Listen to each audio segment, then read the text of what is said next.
Hey guys, I'm James, and today we are going to be talking about The Blade Itself by Joe Abercrombie. This is the first book in a saga. I guess you could call it a saga. Certainly the first book in a trilogy, the first Law trilogy, which is. It's hard to describe what it's about. Like, the plot synopsis kind of slips through the mind, especially of this first book, um, because what this book is, I mean, what this is in terms of a fantasy story, is very character driven, which in this instance means basically the plot, like the main events, are propelled exclusively through like the individual characters' actions rather than an external plot. There's no Dark Lord rising in the east and you have to take a ring to a place. There's none of that is a thing. It's more journeying along with characters, and like sort of their individual stories weave together to make the plot of the book. So it's hard to sum up in like a nutshell. But the background plot is that there's these essentially four main parts of the world. There's essentially three main parts of the world, that are further subdivided.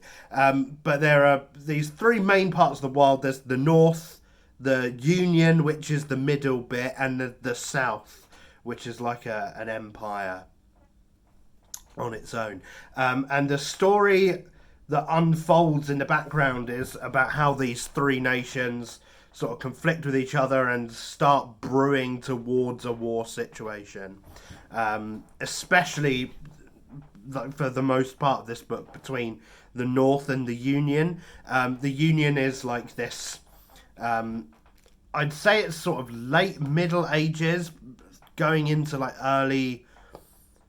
almost early Renaissance style, in the way that they're in my head that I see them anyway. They're like, they've got more formalized military. They've got a high standard of technological living, and they're very arrogant about this. The North is more early Middle Ages.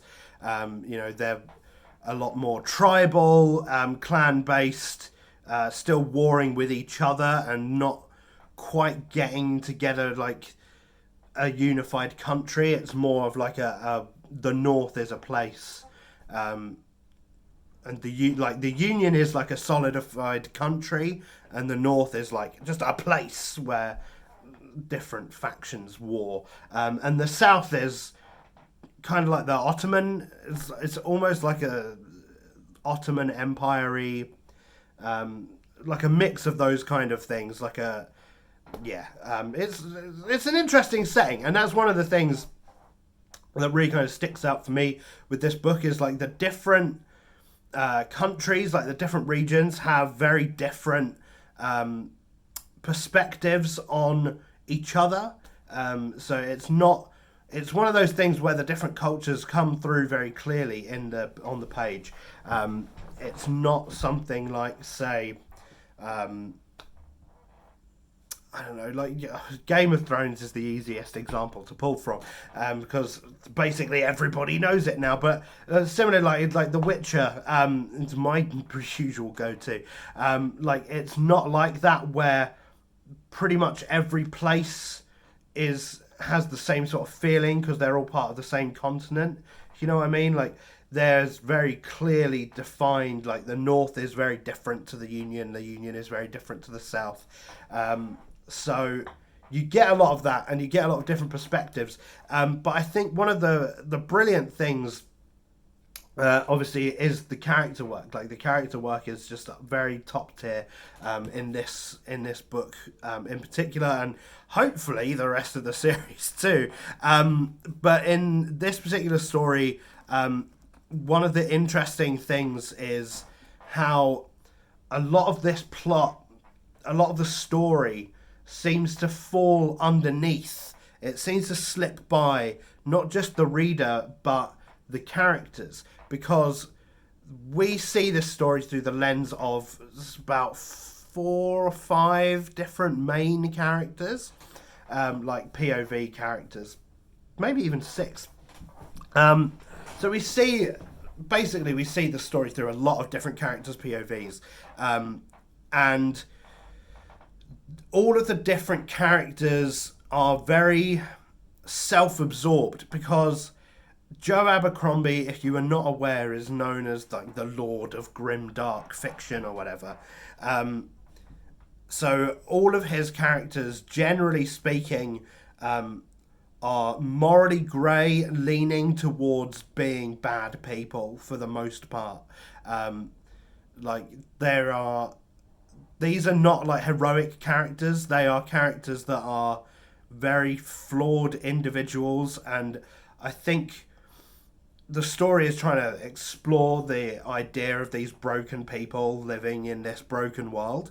And one of the things that's really interesting about it is that all of the characters are so self-absorbed in their own sort of hang-ups and their own sort of goals and motivations that they kind of miss all of this brewing plot around them. Like Jezal Dan Luther is like this arrogant, up-and-coming soldier who's a noble, and he thinks everyone should bow to his feet. And then, like, when war starts brewing with the North, like some of the other characters are like, we probably should take this seriously. And he's like, oh, who cares?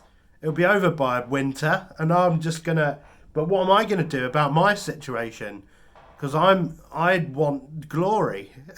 He's like, what do I do? It's sort of missing the big picture, and like it's the same thing with a lot of other characters. A lot of the characters are very multi-layered.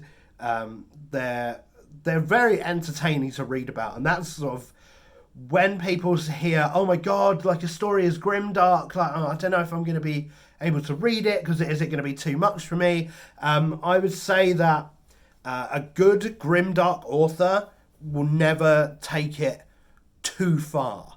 I think there are cases of like really edgy authors doing like they're writing edgy, over the top scenes to create a more dark story when it's not necessary. Like the implication is enough. There are a few instances of like pretty brutal stuff that happen on page, but it is only ever like a paragraph or two really at most. Most of the time you're seeing like the aftermath of something, or you're hearing about something secondhand, or you get the implication that something is about to happen and then we'll cut away to something else. So like it never takes it too far, and I think the same is true of the characters. Like the characters are horrible people, but they also, a lot of them have something about them that makes them compelling to read about, and at least in some cases makes them likable. Like I think the character that most people would like and like think is the best good character is probably Logan Ninefingers, because he's a character that is very much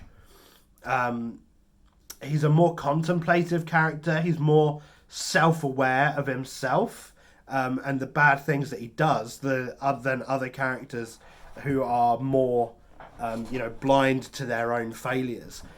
So I think people will sort of see him as more of a heroic character in a sense, but when we learn certain things about him, that's definitely not the case. So that there's always something underneath that undercuts these characters, and like the same is true in reverse as well. Like Sandan Glokta is like he is on the surface level this like, evil, cold-hearted, torturous character, but because we get to see a lot of his inner monologue, we see sort of the ruthless logic behind it, and like the things that he does for a purpose that is not always a self-serving purpose, and almost never is just for cruelty's sake.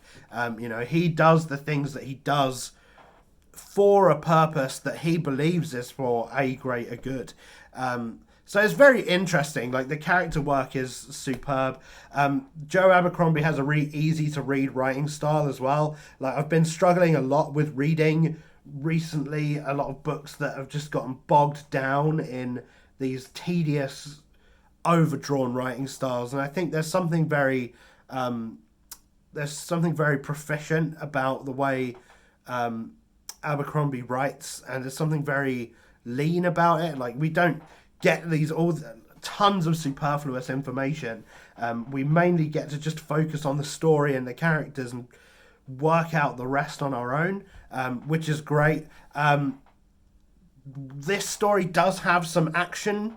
Like, it's got a few action scenes, and for me personally, I think the climax action scene falls into a similar problem that I have with pretty much every action scene, which is why I don't like dock points with this shit anymore. I just feel like it needs to be brought up. But like, it's like when you're delivering page after page of action for like a whole chapter, like 20 pages of this action scene, like on film, it would be a really interesting spectacle to see, like people jumping over roofs and doing all this sword fighting and brawling 10 guys. But like, when it's on a page, it just becomes repetitive and tedious, and when there's loads of people, like, it just becomes hard to follow for me personally. So I think, I don't know, if you're like me and you don't like that kind of thing,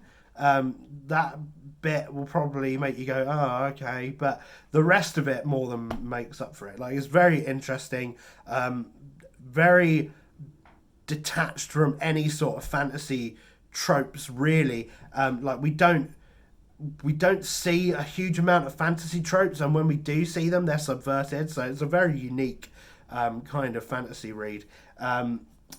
Let's have a look at the book cover, because one thing I used to do, like twice, was to read the blurbs on the cover of the book and see if I agree with them.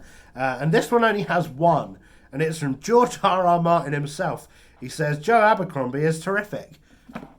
I mean, I can't fault that. But much like with Robin Hobb, when George did a quote, like, he doesn't really say much. It's like when Stephen King does a quote on a book and he's like, this book was good. Like, brilliant. Thanks, Steve. Thanks for your input. Like, thanks, George. Like, Joe Abercrombie's good. Like, yeah, fine. So that's it for this review. I'm going to upload as well a discussion of this book and what I think it was really all about. So look out for that. They're going up at the same time. You'll see it. Anyway, thanks for watching, and I will see you in the next review. Bye for now.